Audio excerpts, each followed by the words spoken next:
Hello everybody and welcome back to Gosport Radio, where today we return back to the AI Stadium. Yes, we're finally back home for our first home game of 2026. It's Gosport Borough as we host Taunton Town. And let me tell you, there is a lot of changes from the side that beat Plymouth. In fact, there's 5 changes made from that side that won against Plymouth. Oh, here we go. Well, the game, a little bit of a false kick-off, and now the game is finally underway here at the AI Stadium.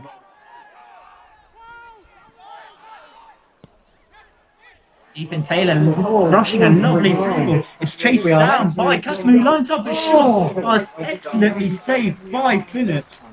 Gosport with the corner then from the left. Let's see what they can do with it. It's one for Benny Reid to swing in, I think. And Gosport bringing the big guns up into play, including Charlie Wasmer. Let's see what they can do with it. Here it comes. It's in towards that far post. The keeper has just driven in the far post. It's finished by Casimir, the man who won the Gosport corner after being played through on goal, has redeemed himself. There at the back post to stab it home for Gosport and retake the lead within 5 minutes. Definitely the 19th. Hisham Casimir with his first goal in his new colours. And Robinson now coming forward for the Peacocks, looking to square it into Rain. Rain open it for the side. It's a great save from Aldridge. Another save by Aldridge, and he goes on to make another save. That was fantastic. Goalkeeper there. He didn't. 22 minutes on the clock. It is Gosport leading by a goal to nil, and ball being chased down by Benny Reid on the far side, just by the right corner flag. Michael Fernandez backheels it into Benny Reid. Benny Reid lays it into Casimir.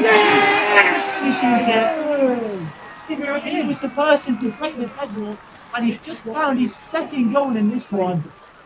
On fire, but you have to applaud the link-up play there between Benny Reid and Michael Fernandez. Again. Benny Reid inside the box, leading it for Casimir. Casimir relentless, blasting a shot past Phillips to cushion Gosport's advantage inside 22 minutes. Ethan Taylor storming forward, laying a great through ball into Michael Fernandez, looking to take it into the box. Fernandez just unlucky with the finish, slots it just wide.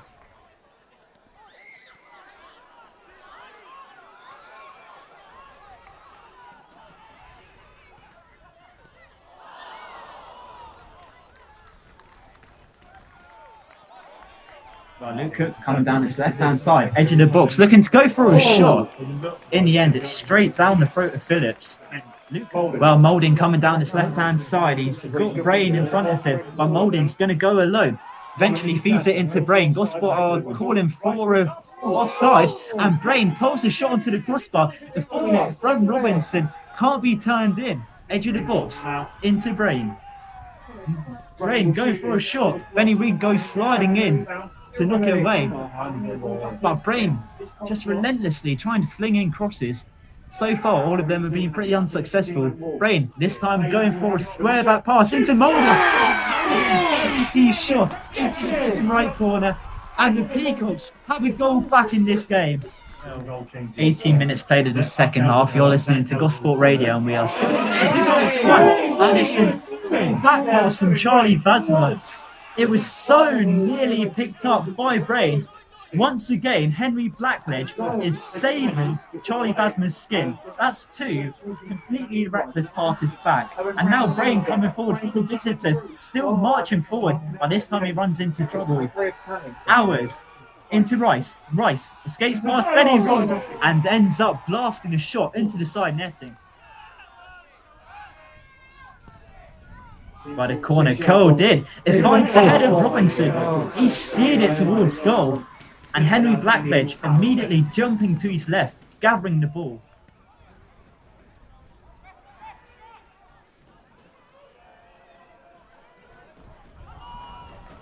Dan Wooden playing the through ball into Michael Fernandez. He chases it down, skips past Phillips. Can he put it in the back of the net? Yes, he can, but the flag is up offside.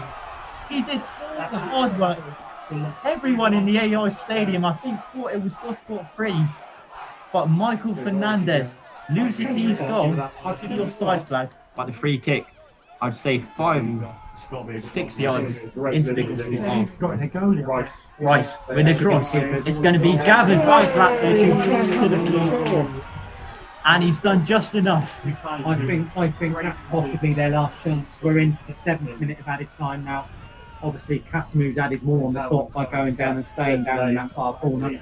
That's about it now for me. Blackledge hears it into the Taunton half, picked up by Trevor Cable, runs in the centre, Cable goes to line. Cable seals the win, pandemonium here at the A-Line Stadium. That is what you want. We have not had many opportunities in the second half, but Trevor Cable there to poke at home for Gosport. Trevor Cable doesn't score often, but that was clinical from the Gosport striker, and that is the word that sums up Gosport today. Clinical. Now Gosport on the break again. Fernandez, a clear run down the Fernandez now. Still past one player. Someone keeps and has the ball that's been forced wide, and I think that's the end of the opportunity. And that should be the end of the game. And it is. And there is time to Silver. Managed to hold on to the win. 2 goals from Hisham Passamu, and then finished off by Trevor Cable.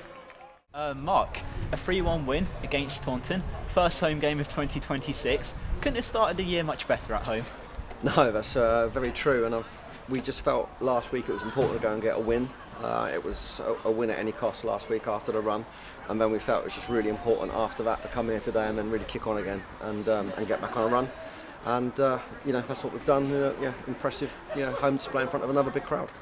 Well, it's felt like so many post-match interviews within the last few weeks.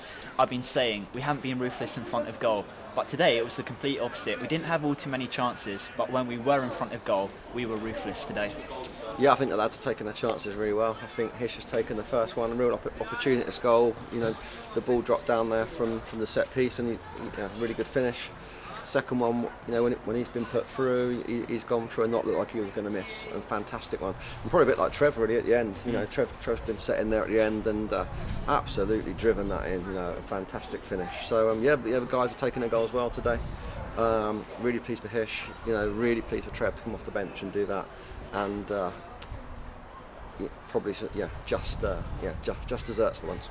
For Hish, we've mentioned a few weeks ago that it would take some time to get adjusted in this league. Obviously, since signing before at his old club, didn't really get too many minutes, but now he's starting to get more minutes. We're starting to reap the rewards now. Yeah, I think Hish has looked good from minute one. He's looked sharp. He's looked like he's going to score a goal. It took a couple of weeks before he did, and now he's off and running. So we could see from minute one, what he offered us, and I thought a tremendous performance today. I thought he led the line really well, and he looks, whenever you get him one-on-one, he looks really dangerous, doesn't he? So, yeah. Well, same case for Cable. Kept his composure, tight angle, an even better finish. Oh wow, yeah. I mean, the way he's gone in there, and I just kept thinking, you've gone too wide, or you've got too wide, and looking for who's in the box. And yet he somehow fired it across the goalkeeper into the far post, which is a really difficult finish. So yeah, 3 really good goals. Really good goals. Would you be concerned with how we started the first half compared to the second? First half, like I said, took our opportunities in control for a lot of it, and that second half, as soon as Taunton got that goal, it felt like all the momentum was with them. Yeah, I think it was probably testament to the position we're in at the moment, where we lost Greener and Tarbs last week through injury. Greener probably hopefully back next Saturday, which is a lot earlier than we thought. Tarbs is going to be a couple of games, and then we had the really unfortunate issue of losing Tommaso in training.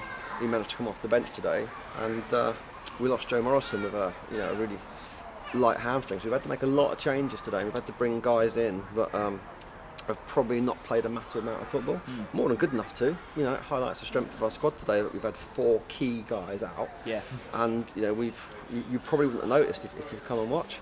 So I think probably a lot of it is fitness, tiredness, concentration. I think all those things are connected, and maybe we didn't need half time to come. It's one of those games that is very transitional. We had a lot of the ball. When they nicked it, they looked dangerous. They've rattled the woodwork a couple of times. Yeah. But when we nicked it, I thought we looked really dangerous too. And it was just one of them games, really. Who was probably going to win it back in the better areas and who was going to be more solid behind it. But I think probably the changes have probably led to that, the way we are. And we're very disappointed with the way we conceded the goal. We didn't get enough pressure on the football, which is disappointing. But yeah, even though they scored and were pressing, we still looked a real threat. So we've still got enough legs around the squad. We just probably need 2 or 3 to work a tiny bit harder and get them up to match fitness. N'Galo came in. He made his debut today. A strong showing from the new player. Yeah, he's another one that's not played. He's man of the month twice down there, and then got injured and got left out of the squad and not played a lot of football. I thought he was really good today. I thought he managed himself through the game brilliantly.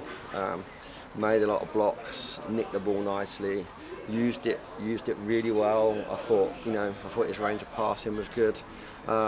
For someone that's not up to speed, I thought he was brilliant today. I thought he was really, really good. And we've been playing Ads and Tarbs in there for most of the season, and to have both of them out today, I thought he came in and did a fantastic job.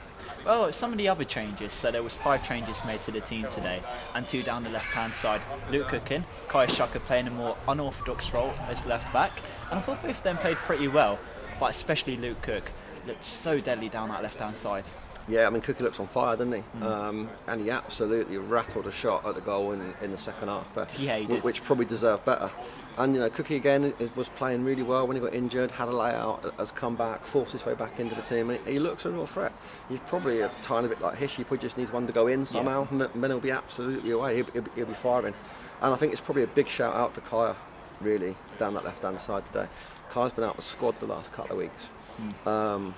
And then to come back in today and perform like he did, I thought that was, that's the effort, that's the mental mindset to be out and to not sulk, not strop, come back in and show us out there.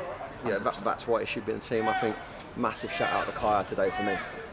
And also, we couldn't do this post-match interview without naming one player, in my opinion, probably man of the match, Henry Blackledge. Wow, did he keep us in the game, and did he make some fantastic saves? Yeah, I thought Henry was first class today. The double save in the first half is probably as good as you see. And then it's almost like he got better as the game went on. Coming and taking crosses, catching shots, commanding his box.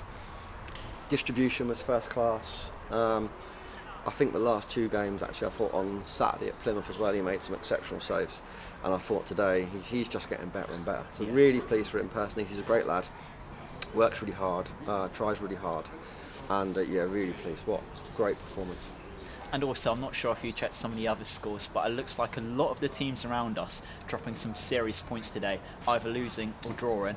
We did our job, and then that's what you can really hope for.